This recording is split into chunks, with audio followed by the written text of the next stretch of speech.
Another way to look at this, Sean, is at least, speaking as a psychotherapist, but I think this applies equally to meditation teachers, coaches, and regular teachers, and so forth.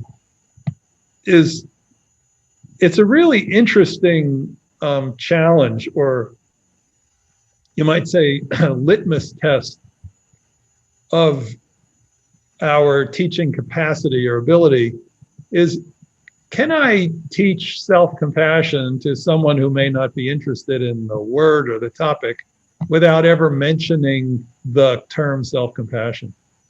And so in other words, there's the saying, we don't teach about self-compassion, we teach self-compassion. So whenever we call it self-compassion, we're starting to teach about. And a lot of people, particularly therapy clients, they might be suffering from anxiety or depression, and they really don't want to be told that they are also deficient in self-compassion, and they need to be, because it's like, thanks, I needed that. So the question is, especially around mindful self-compassion, how are we with pain, with suffering, with discomfort, with stress?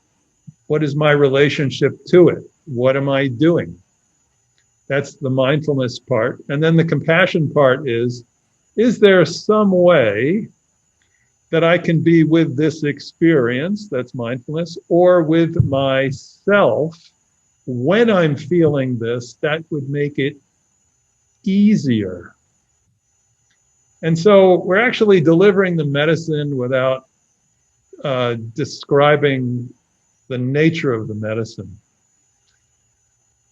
So, for example, a therapist, if somebody's talking about, say, a problem with their teenage daughter, you can connect as a human being one to another about, that's really tough. That's mindfulness. We just validated it. We can also explore more how it's tough, what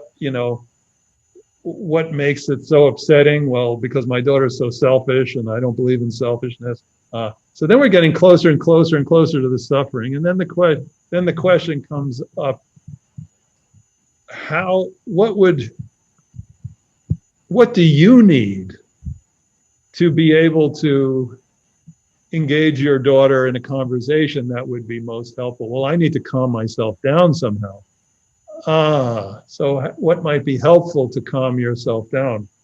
Well, when I start to get out, so you can follow like this. So you're actually delivering the medicine by exploring how do I relate to the experience and how do I relate to myself without ever calling it self-compassion. And I, as a therapist, to be honest, I do that all the time. I really try not to talk about self-compassion. I think it can be a bit of a diversion from the felt experience, from what one is actually struggling with.